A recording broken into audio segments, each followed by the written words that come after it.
mayor riesgo de presentar el trauma obstétrico, ¿no? Por la prematuridad, la debilidad de sus tejidos. Y también puede ser, lo que va a condicionar también esto va a ser en qué posición se encuentra el bebé, ¿no? Las situaciones que pueden aumentar el riesgo de trauma de parto y que pueden interactuar entre ellas, vamos a tener lo que es entre las causas maternas, ¿no? Por ejemplo, la primiparidad, la talla baja, ¿no? Y que sea por un parto vaginal, por ejemplo, nos puede condicionar, ¿no? La presencia de anomalías pélvicas en la mamá que no sean detectadas, ¿no? Y nosotros igual no nos demos cuenta y sea un parto vaginal. Las situaciones del parto, ¿no? Puede ser un parto prolongado o aquel parto que sea extremadamente rápido, ¿no? O sea, que no respete sus periodos de dilatación y su expulsivo que sea muy rápido, ¿no? El oligohidramnios también, la presentación anormal, es decir, que el bebito esté de nalgas, esté transverso o el asinclitismo, ¿no? La distosia de hombros. En el mismo parto, como ya lo había mencionado, el parto instrumental, ¿no? En el cual usamos las ventosas, los forceps, las espátulas, que cada vez se usa menos, pero todavía se usa. Cuando realizan algún tipo de versión, ¿no? O al momento de la extracción, ahí pueden originarse este trauma obstétrico. Lo que es las situaciones del parto, ¿no? Ya he mencionado, ¿no? Primero que cuanto más prematuro es el bebé, va a haber mayor riesgo de que presenten trauma obstétrico. La macrosomía, como vemos también en la imagen, ¿no? Es el no identificar un bebé macrosómico y que sea un parto vaginal, ¿no? Sí se va a dar el parto, posiblemente tengamos que realizar una episiotomía o hay algún tipo de desgarro, pero en el bebé sí podemos condicionar un trauma obstétrico, como vamos a ver más adelante, o la presencia de macrocefalia, ¿no? O que el bebé tenga alguna anomalía fetal, ¿no? Eso es importante. De esto, lo más importante es el uso de forceps o ventosas, la presentación de nalgas, ¿no? Que cada vez, o sea, esto se dice que tiene que ser una indicación de cesárea, ¿no? No debería ser un parto vaginal. El bebé macrosómico y el bebé prematuro, ¿no? Estos son los que tienen mayor riesgo de presentar trauma durante el parto. ¿Qué tipos de lesiones vamos a tener? Eh, en la cabeza y cuello, por la monitorización fetal, pueden tener hemorragias extracraneales, el caput, el cefalohematoma, hematoma subgaleal, las hemorragias intracraneales, las fracturas, las lesiones nasales, oculares, de los músculos, lesiones nerviosas, las lesiones óseas, las fracturas, y las lesiones de tejidos blandos. Vamos a empezar por lo que es las lesiones en lo que es la cabeza y el cuello. Esto, chicos, sí o sí tienen que saber.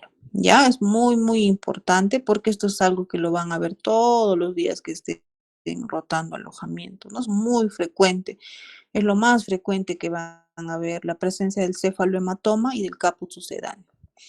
El cefalohematoma es una hemorragia superióstica que puede estar o no asociada a una fractura lineal. En cambio, el caput va a ser una colección serosanguinolenta subcutánea, en el cual, como vemos acá, va a haber presencia de edema, generalmente, no es 100%, ¿no? Otra diferencia es que el cefalohematoma acá va a respetar las suturas, el caput no respeta suturas. En el cefalohematoma, la piel no va a presentar cambios. En cambio, acá, como pueden ver, hay presencia de eritema y puede haber incluso equimosis. La aparición, ¿no? Del caput, de este de acá, del que va a tener edema, va a estar con eritema, no respeta suturas, es durante el parto. ¿Qué quiere decir? Que el bebé nace y ya presenta, ¿no? Es muy rápida su presentación. En cambio, el cefalohematoma puede demorar horas, incluso, perdón, días después del parto, que recién va a aparecer. La resolución de ambas va a ser espontánea, o sea, no va a requerir ningún tratamiento, yo no tengo que hacer alguna punción evacuatoria, no tengo que hacer nada, se va a resolver solo. Y la resolución del caput va a ser rápida, en 48 a 72 horas después del parto, en comparación con el cefalohematoma que puede durar 6 hasta 8 semanas, ¿no? Acá igual vemos, ¿no? Uno sí respeta las suturas, el otro no respeta las suturas. Entonces, estas diferencias las tienen que saber tienen que tener muy claras estas diferencias. Algo que es menos frecuente, ¿no? Va a ser el hematoma subgaleal, ¿no? Que es esa hemorragia que va a afectar el espacio que va a existir entre lo que es el periosto y la galea aponeurótica. Acá se puede formar una colección extensa de sangre que puede ir desde la zona superciliar hasta el occipucio, ¿no? O hasta las orejas. Puede ser difuso, el crecimiento es lento, ¿no? Y al inicio igual puede pasar desapercibido. Es raro, muy, muy raro que si esto se da, o sea, tiene una instalación muy brusca, nos pueda producir un shock hipovolémico, ¿no? Es muy, muy raro. El tratamiento igual, ¿no? No solamente es expectante, ¿no? Salvo de que sí se tengan signos como ¿no? hipotensión, ¿no? O pueden producir igual el hematoma subgaleal, hiperbilirrubinemia, ¿no? Que pueda requerir fototerapia, sí, se puede dar, o sea, puede presentar una ictericia patológica, sí. En cuanto a las fracturas en el cráneo, vamos a tener las fracturas lineales, como esta de acá, y las deprimidas, como vemos acá, ¿no? Las fracturas lineales van a afectar sobre todo al parietal, van a ser asintomáticas, ¿no? Y no va a requerir mayor tratamiento. Las deprimidas igual, ¿no? ¿No? Habrá que ver que no haya ningún compromiso, ¿no? Intracraneal, porque para que sea deprimida ha tenido que ser algo un poco más fuerte. Y bueno, en algunos casos, previa evaluación, tal vez neurocirugía sí va a requerir intervenir, ¿no? En este caso de las fracturas deprimidas sobre todo, pero las lineales generalmente no necesitan tratamiento. Podemos tener las fracturas faciales o mandibulares, ¿no? Que van a ser muy poco frecuentes, ¿no? Y tenemos que sospechar ante la presencia de alguna asimetría facial, equimosis, edema, ¿no? O crepitación en esa zona. En caso de presentarse, sí tienen que ser tratados por cirujano plástico o el otorrino, ¿no? Porque pueden producir deformidades. Ahora, las lesiones oculares, como vemos acá, son las más frecuentes, van a ser la hemorragia retiniana y la subconjuntival, o puede haber equimosis en palpebrales. Se van a resolver de forma espontánea en más o menos 24 a 48 horas y generalmente no te van a dejar secuela. Esto es muy frecuente, ¿no? Sobre todo las hemorragias subconjuntivales en los partos vaginales es algo que van a observar. Y la mamá te va a preguntar, ¿no? Mire el ojito de mi bebé, entonces pues, no se hace nada, se resuelve en 24 a 48 horas, ¿no? Ahora, si tú sospechas que hay una lesión ocular que compromete más el ojo, ¿no? O sea, más mayor, entonces ya pues tienes que pedir una interconsulta al oftalmólogo.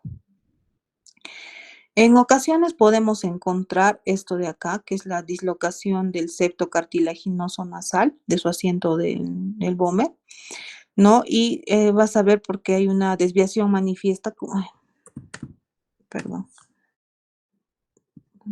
aquí está.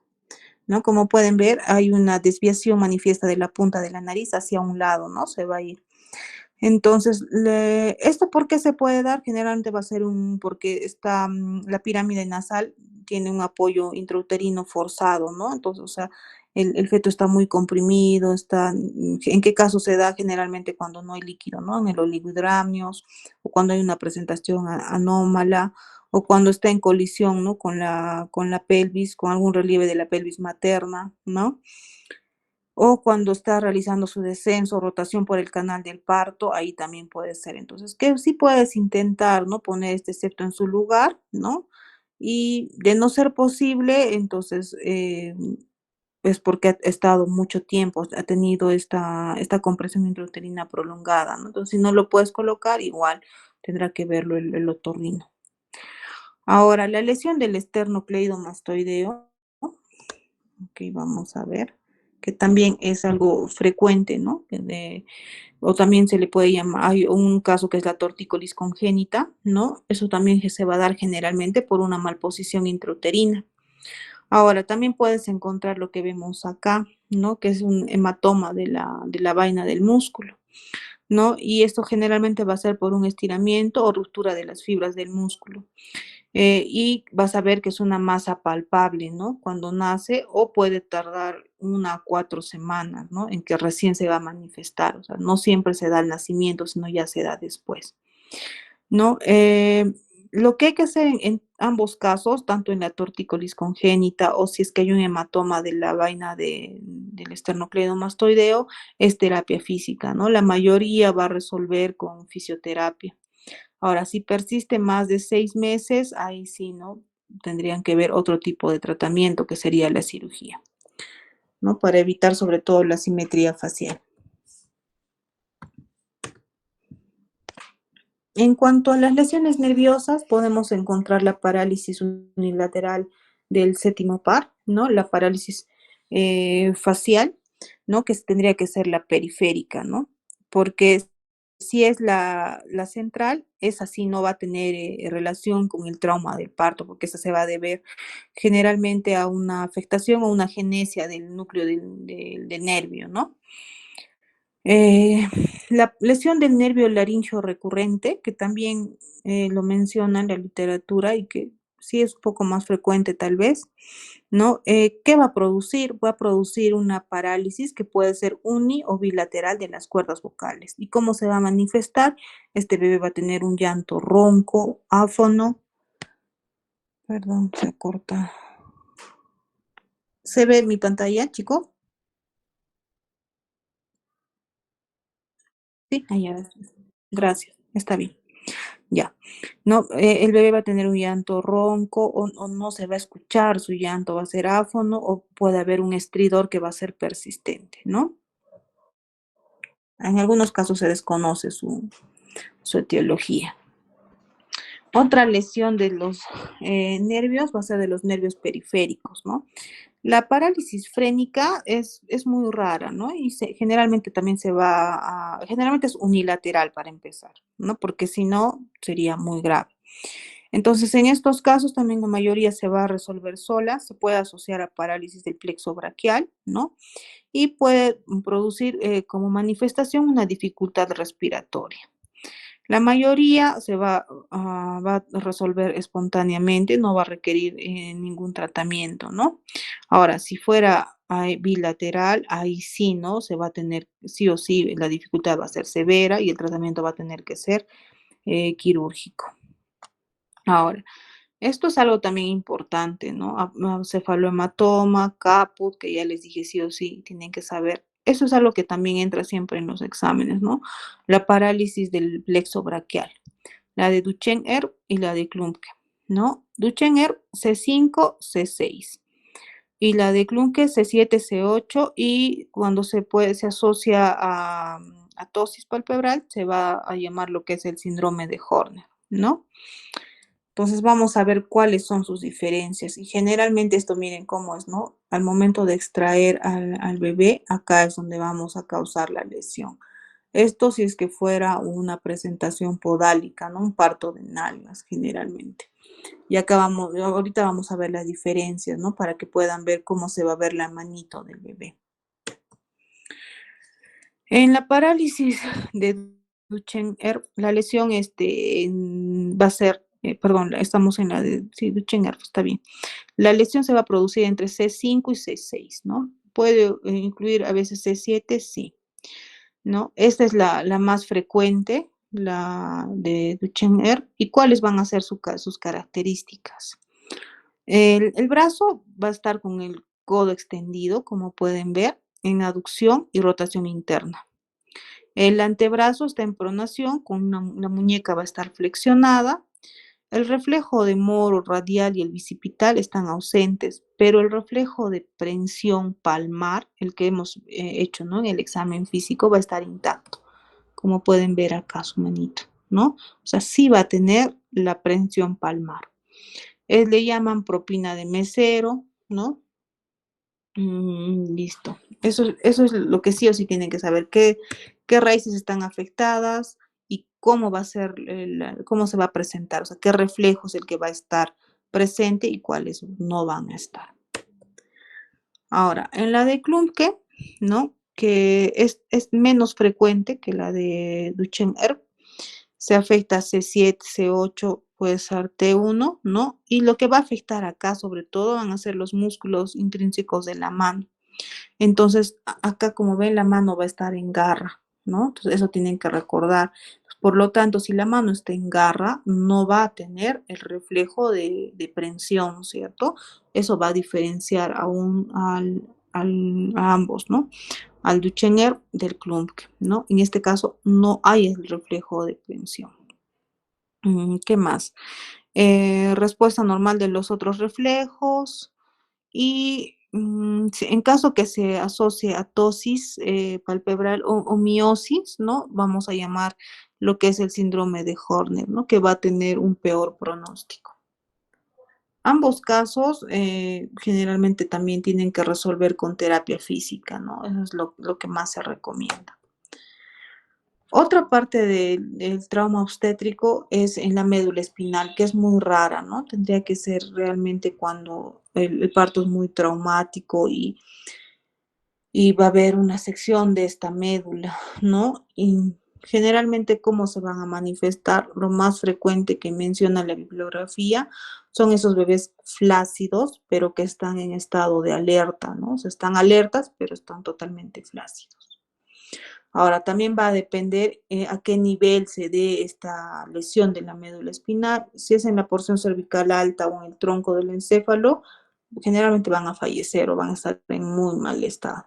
Si es cervical alta o media, puede haber depresión respiratoria central o parálisis de las extremidades inferiores. Si está a partir de la séptima vértebra cervical o más distal, van a haber contracturas o incontinencia urinaria. Si esta es, va a haber una oclusión de la arteria espinal parcial o total, van a haber signos neurológicos sutiles o puede haber espasticidad.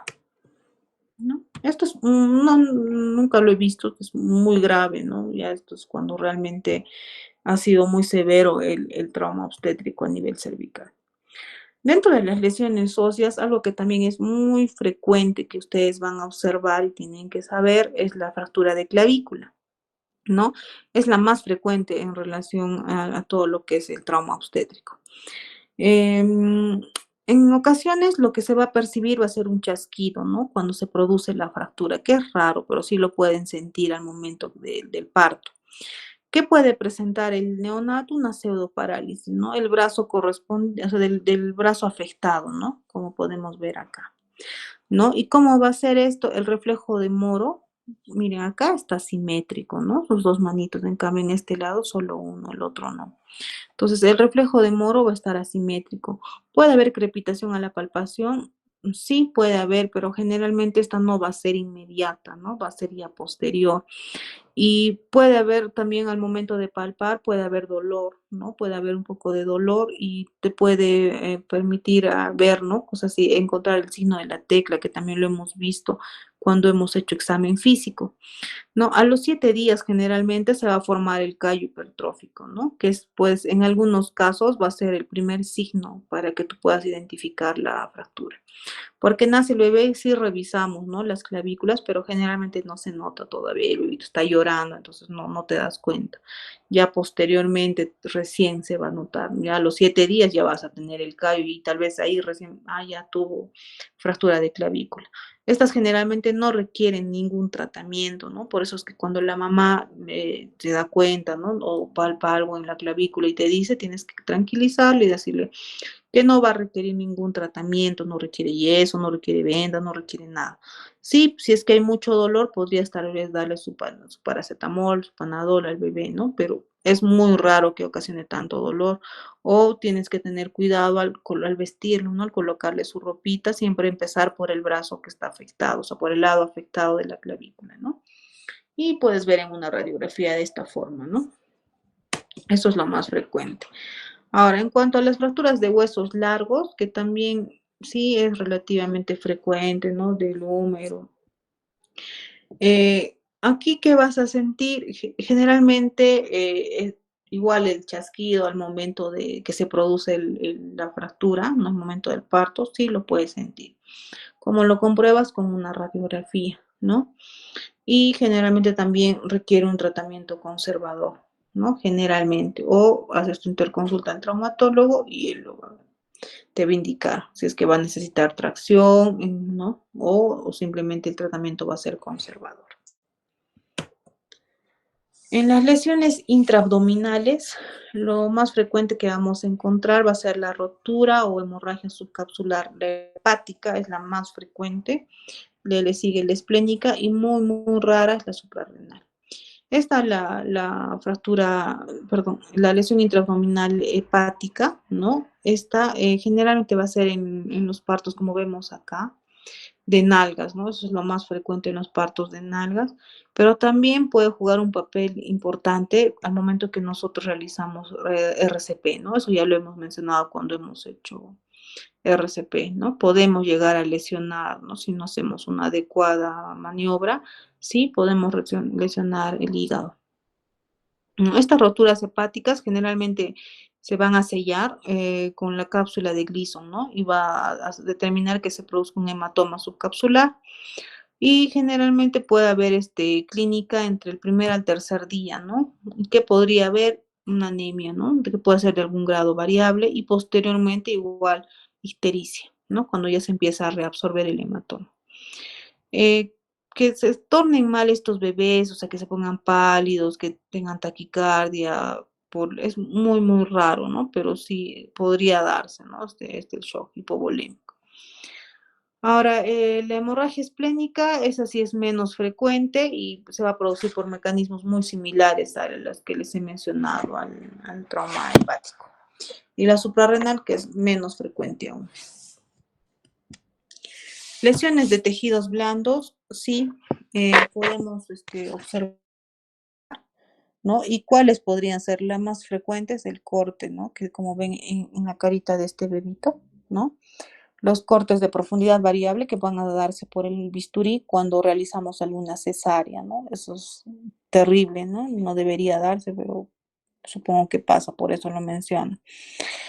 O cuando se realiza una monitorización fetal, ¿no? A veces colocan electrodos o quieren tomar algún tipo de muestra sanguínea y pueden lesionar, ¿no? La presencia de petequias y equimosis, ¿no? Va a depender, ¿no? De cuán fuerte tal vez hayas traccionado al bebé también. Y la presencia de esta necrosis grasa subcutánea, que es la que vemos acá en esta espalda del bebé, ¿no? Que igual generalmente se va a dar cuando va a haber mucha presión, ¿no? O sea, la espalda de este bebito ha estado en colisión o ha estado con mucha presión con alguna estructura, ¿no? Ósea de la mamá. Y nace el bebé y no parece nada, y ya después, a los días posteriores, recién, ¿no? Vas a palpar como un nódulo que va a estar primero en color eritematoso y luego se puede tornar a formar como un equimosis, pero sí se va a palpar, ¿no? No requiere tratamiento, se resuelve solo en semanas, o sea, va a demorar un poco más. Esto es lo más frecuente, chicos, de trauma obstétrico. ¿Qué me interesa de acá? Que sí o sí lo tienes que saber. Esto, cefalohematoma, caput. Tienes que saber sí o sí. Las fracturas también, o sea, en realidad todo, pero lo que más vas a ver es esto, cefalohematoma, caput y las parálisis del plexo braquial. Ya, eso tienes que saber bien la diferencia y obviamente fractura de clavícula porque vas a ver frecuente. Y bueno, esto de acá sí tienes que saber que puedes llegar a lesionar lo que es el hígado, el vaso y las glándulas suprarrenales, ¿no? Eso es lo más frecuente. Preguntas que tengan, por favor.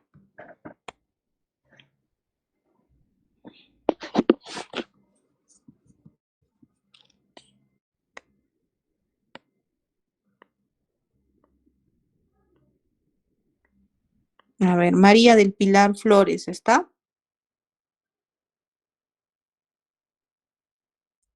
Sí, doctora, sí estoy. Ya. Paola Alexandra Vaca. Presente, doctora, buenas tardes. Ya. Juan Francisco Carrasco debe ser. Juan Francisco, no está Juan Francisco. Nicole Castillo. Presente, doctora, buenas tardes. Buenas tardes. Listo, chicos. Preguntas que tengan, por favor. Ninguna. Ya tienen todas las diapositivas. El día martes nos estaríamos viendo en Larapa para hacer ya el repaso, ¿no? de todas nuestras clases. ¿Alguna duda en general de todos los temas que me imagino ya han estado revisando para el examen?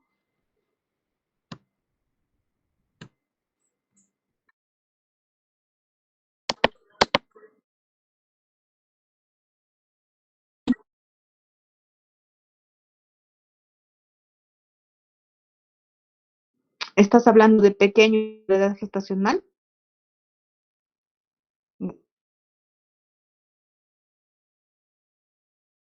Ay, ay, ay, ya. Ya, está en hipoglicemia te refieres, ya. Primero, en hipoglicemia, según la Academia Americana de Pediatría, primero tienes que alimentar al bebé y luego mides, le haces un hemoglucotés a la hora y a la tercera hora de vida. Después de alimentar, o sea, nace tu bebé y tú te tienes que asegurar, estoy hablando de bebés que tienen factores de riesgo, ¿cierto? No estoy hablando de todos, no es que a todos les voy a hacer el control, no. Hay bebés que tienen factores de riesgo, que son los prematuros tardíos, pequeños para la edad gestacional, grandes para la edad gestacional, hijos de madres diabéticas. A ellos tienes que primero, nace el bebé, tienes que alimentar primera hora de vida. Posterior alimentación, pues cuando hipoglicemia, ya has tratado, ya le está dando su infusión endovenosa, todo, ahí va a depender. Generalmente les hacemos el control del cuadrito, ¿no? De hipoglicemia, de la Academia Americana de Pediatría, es de alimentación, el hemoglucotés.